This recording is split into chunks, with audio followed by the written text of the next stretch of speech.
Welcome to the online module for moral injury, an emerging construct and its implications for child welfare. This module is designed to introduce child welfare professionals to the concept of moral injury.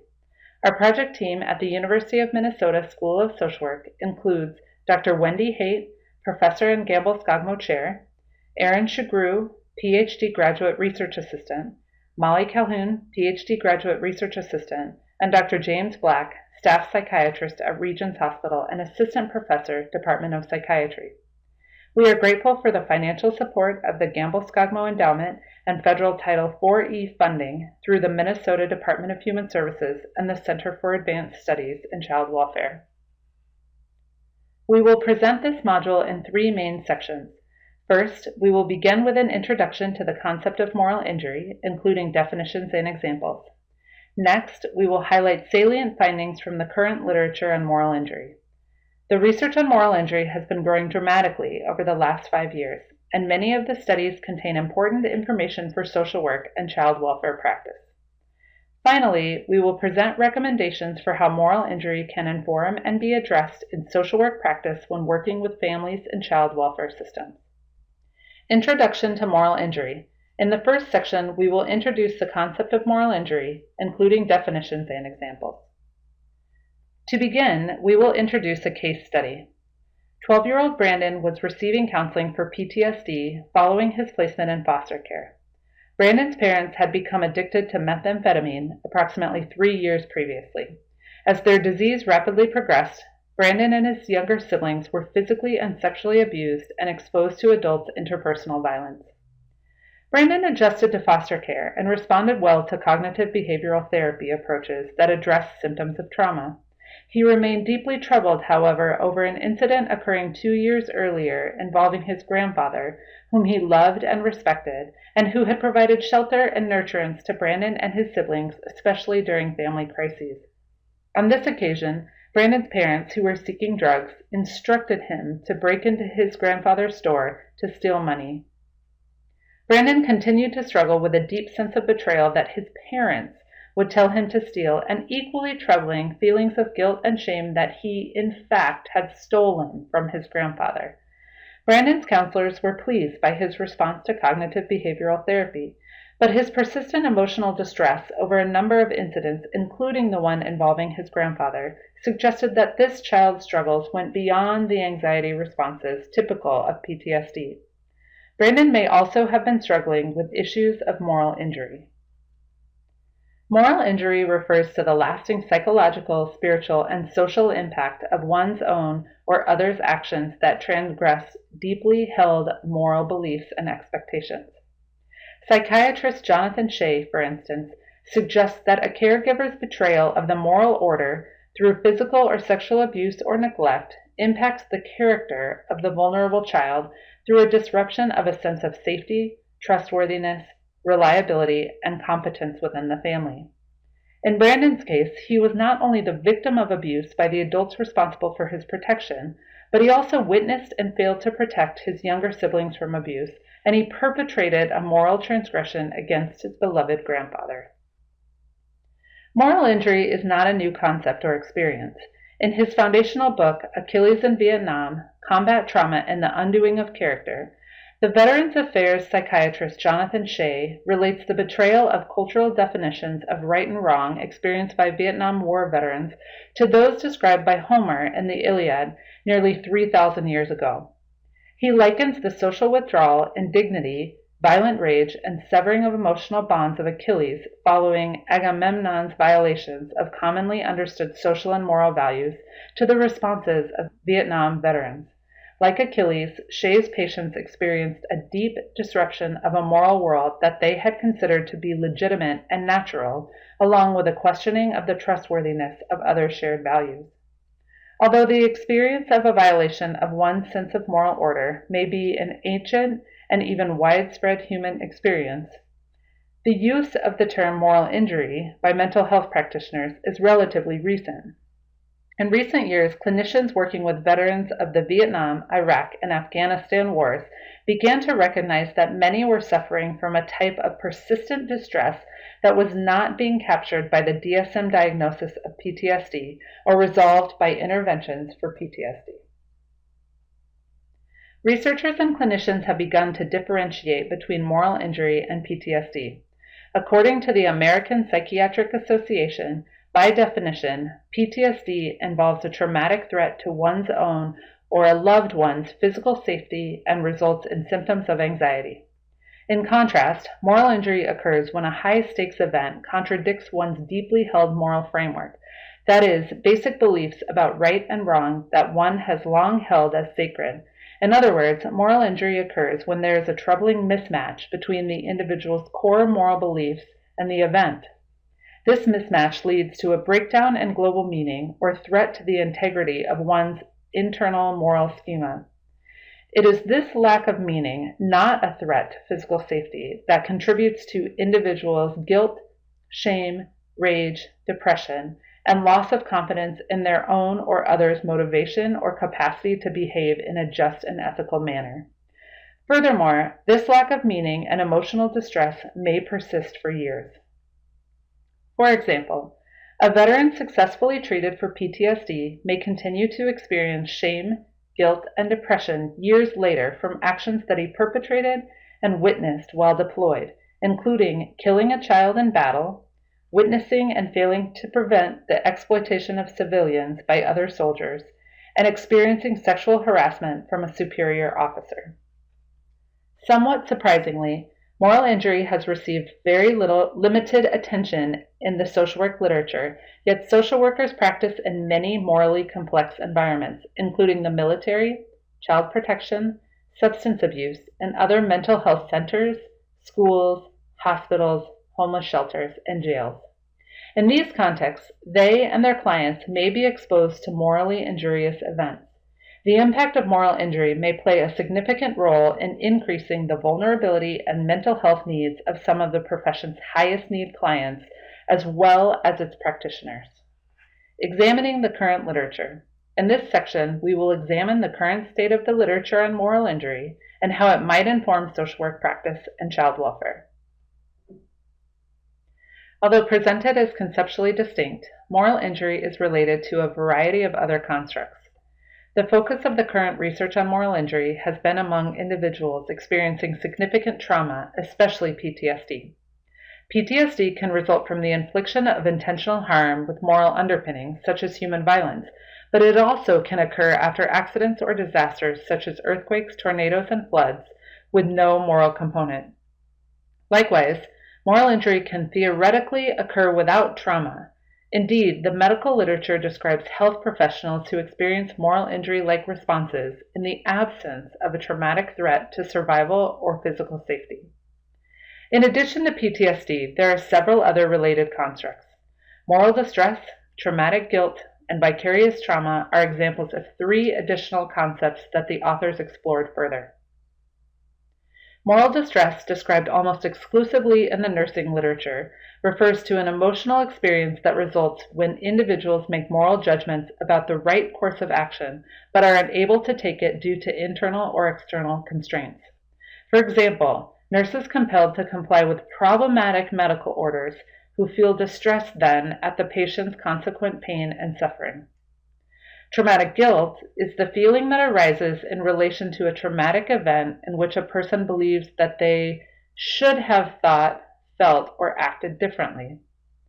Finally, vicarious trauma refers to disturbances in professionals' basic beliefs about the world, such as beliefs that it is safe and people can be trusted, that result from long-term exposure to clients' trauma and victimization. Despite the similarities among moral injury and related constructs, the current literature has done little to explore these commonalities and differences among them. For example, consistent with conceptual arguments, most empirical studies have identified PTSD and moral injury as separate but related constructs. Yet few empirical studies have explored individuals' responses to moral injury independently of trauma. In some studies, the entire sample had confirmed PTSD diagnoses. In others, scores on a moral injury inventory were positively correlated with scores on a PTSD symptomology inventory. Other than PTSD, other related constructs are rarely mentioned in the empirical articles on individuals experiencing moral injury. Studies of moral injury first appeared in publication around 2008, with studies of moral distress, vicarious trauma, and traumatic guilt appearing decades earlier. Studies of these constructs showed an increase in publications in the last 5 years, with more publications on moral distress and vicarious trauma than moral injury. Studies of post-traumatic stress disorder dwarf those of related concepts, with total numbers of publications in the multiple thousands. Although the disorder has clearly existed under different names for centuries, PTSD was first defined as a diagnosis in the DSM-3 in 1980. The rate of publication of PTSD articles has been increasing steadily since 1987, with a steeper increase since the beginning of the 21st century, as well as the entrance of the United States into the wars in Afghanistan and Iraq. The vast majority of studies on moral injury have been conducted in military contexts, but as will be discussed later, there is growing interest in examining moral injury in other high-stakes, non-military settings. Studies on moral injury have been published in the journals of a variety of disciplines, with the largest number, 41%, being found in psychology journals. As the research on moral injury is still in its early stages, the literature contains a limited number of empirical studies compared to conceptual studies and literature reviews, and the aims of the majority of these studies are to gain a better understanding of moral injury as a construct. Due to the fact that moral injury is an emerging concept, there are a number of areas that need further exploration. None of the current studies on moral injury have examined the experience of moral injury at different ages. For example, the extent to which adolescents and older adults understand and respond to various injurious events differently. This is an area that needs further exploration. Additionally, very little research has examined the ways in which socio-cultural contexts shape exposure and responses to morally injurious events. Most studies were conducted within the United States, and most of those within the United States military context.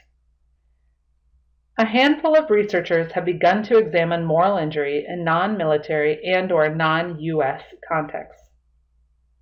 Nickerson and colleagues found that scores on a moral injury events questionnaire predicted psychological outcomes including anger and depression among Middle Eastern refugees and asylum seekers in Switzerland. In her qualitative interviews with homeless women with a history of intimate partner violence, Ott found themes consistent with moral injury, including betrayal and trust issues, social problems, spiritual and existential issues, psychological symptoms, and self-deprecation. Hartman described the experience of moral injury in the lives of women with a history of substance abuse. And in their study of moral injury among Salvadoran teachers, Currier and colleagues observed that in this specific social, economic, and political climate, teachers and students were exposed to high levels of violence and danger on a daily basis. Over 50% of Salvadoran teachers experienced morally injurious events, and exposure to these events predicted burnout and PTSD. The emerging empirical literature, while sparse, suggests that individuals' experiences of moral injury may vary with their role in the injurious event, whether they were the perpetrator, bystander, or victim of the moral transgression. For United States military personnel, Stein and colleagues found that committing morally injurious acts that violated their own moral or ethical standards predicted feelings of guilt and the severity of PTSD symptoms.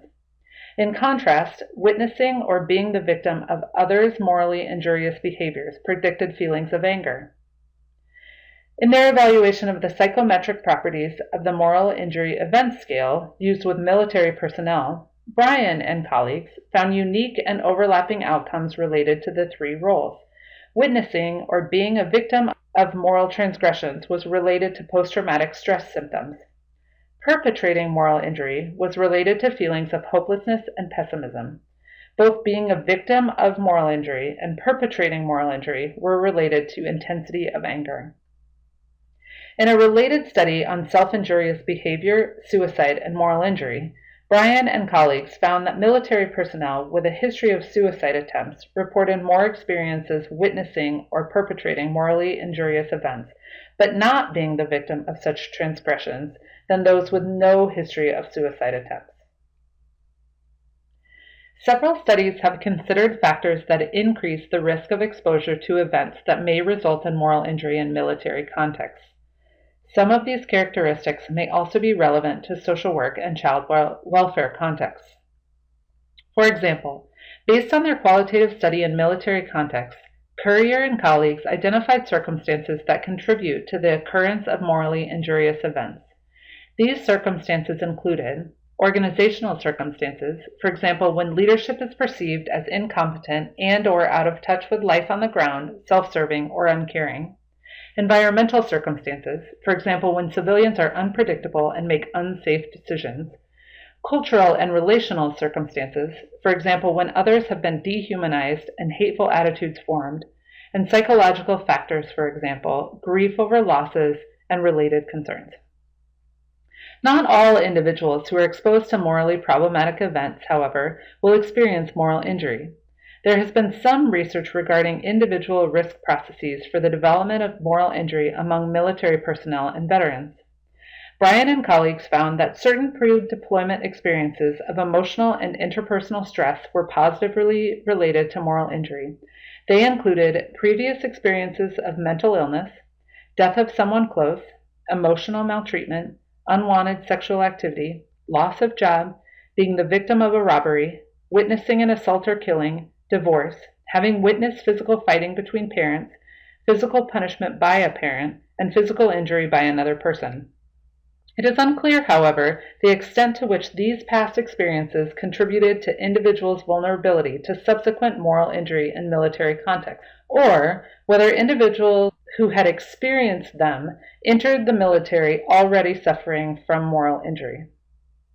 In Hartman's study of moral injury among women with a history of substance abuse, participants experiencing moral injury had early exposure to abuse and trauma in childhood. Hartman suggested that these early traumatic experiences lead individuals to engage in activities such as substance abuse that result in those individuals perpetrating moral transgressions themselves and then eventually experiencing moral injury, which they sometimes coped with by engaging in activities, for example, continuing to abuse substances, that led to more transgressions. Relatively little research has examined risk and protective processes associated with recovery from moral injury.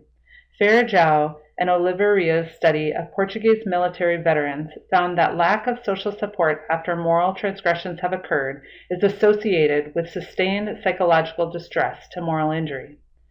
Societal rejection of veterans after returning from war has also been found. Conceptual articles addressing change over time have proposed that interventions aimed at helping individuals heal from moral injuries should be focused on promoting meaning-making, self-forgiveness, acceptance, and a recommitment to personal values. Gray and colleagues found that characteristics of moral injury, including negative beliefs about the self and the world, decreased in a group of veterans with PTSD after participation in 6 weeks of adaptive disclosure therapy, or AD. AD, a hybrid of cognitive behavioral therapy strategies, is a manualized therapy that targets life-threat trauma, loss, principally traumatic loss, moral injurious events, and inner moral conflict. Activities include experimental breakouts in which participants dialogue in imagination with a forgiving and compassionate moral authority in order to promote alternative appraisals of moral transgressions, encourage forgiveness and compassion, and introduce the possibility of moral repair. Prolonged exposure therapy is a well-established psychotherapy in which clients are repeatedly exposed over a period of time to trauma-related stimuli in an effort to reduce fear and trauma stressors over time. Paul and colleagues found that prolonged exposure therapy, a common treatment for conditioned fear responses characteristic of PTSD, also reduced feelings of guilt and shame over a 9-week period in a single veteran suffering from moral injury. Moyo's qualitative study suggested that pastoral care can aid healing and moral repair for war vets in Zimbabwe. In addition, recovery from moral injury has been associated with engagement in coping strategies to reduce stress, including hobbies and seeking out social support, working with mentors, and participation in reparation, re-engagement, and reconnection activities. A number of researchers found that the ability to make meaning out of the traumatic events and moral transgressions was critical for healing and moving forward from a moral injury. Overall, very little empirical research has examined interventions for moral injury. However, Coles provided strong evidence that narrative therapy can support individuals in making sense of experiences, including matters of morality. Narrative therapy places moral injury experiences in the context of a larger life story in order to support a client's ability to think differently about themselves in a way that allows them to move forward. It has been used in combination with exposure therapy to treat veterans at VA hospitals. Recommendations for social work and child welfare practice. In our final section, we will present recommendations for how moral injury can inform and be addressed in social work, and more specifically, child welfare practice. As was noted at the beginning of this module, social work practice frequently occurs in morally complex contexts, and thus moral injury is an important concept for social work practitioners to understand and address in their work. Additional research is needed to explore the extent to which moral injury is experienced by a variety of social work clients beyond military personnel, including those receiving services in the morally complex contexts of child welfare, criminal justice, substance abuse, and other mental health treatment. However, although the current literature is limited, there are still important implications for social work practice. Although a great deal of attention has been paid to the impact of trauma on social work clients, less attention has focused on how clients make sense of and experience co-occurring violations of their basic moral assumptions. Additionally, how do these experiences affect, for example, their willingness to engage in and benefit from services? In the context of child protection, for example, a mother who has harmed her child may have violated her core beliefs about parenting and her identity as a good mother, and hence be experiencing overwhelming amounts of guilt, shame, and depression. These feelings may cause her to resist engaging with professionals who she perceives as judging or further shaming her. In order for the child protection worker to successfully engage with a parent and work towards a positive family reunification, she will need to help the parent understand and heal from her moral injury. In responding to clients as child welfare professionals, we have focused on trauma. This focus is critically important for helping children who have experienced maltreatment and foster care to recover and develop. Child welfare contexts, however, are characterized by potentially morally injurious situations, not only for the involved children, but to their parents and the professionals working with them. We know from existing research, mostly in military contexts, that moral injury occurs in high-stakes, morally complex contexts that violate fundamental moral beliefs. Child maltreatment clearly violates a moral assumption that parents protect and nurture their children. In addition, when children are removed from parental care, parents and children may experience this and subsequent interventions and court appearances as morally injurious. They may feel betrayed by professionals entrusted to help families, that the removal of children is a disproportionate response, that interventions intended to help are inadequate or harmful, and that the child welfare and court professionals dehumanize them. Morally injurious responses by parents may include overwhelming anger and shame and result in a reluctance to engage in services to address family problems. Likewise, professionals involved in the child welfare system may be exposed to morally injurious situations. Similar to the nurses who felt morally distressed by a system in which they were required to follow orders they felt prevented them from delivering quality care to their patients, they may feel that large caseloads, inadequate availability of services, and an adversarial legal system not only prevent them from helping families, but actually cause harm. As a result, professionals may develop cynical attitudes or leave child welfare. Of course, these implications for child welfare are speculative. We are currently conducting the first empirical study of moral injury in child welfare contexts. Our research questions are: to what extent are child welfare-involved parents, children, and professionals involved in events that may be morally injurious? What are these events? To what extent do child welfare-involved parents and children and professionals experience moral injury? How can we prevent or ameliorate moral injury in child welfare clients and professionals? In our study, we are conducting in-depth interviews and moral injury assessments with child welfare-involved parents, attorneys, and other court professionals, social workers, and other child welfare professionals, and youth. We hope to present these findings to you in a future module. Thank you for watching our online module on the emerging construct of moral injury. The following slides include the references for this module, as well as additional recommended reading.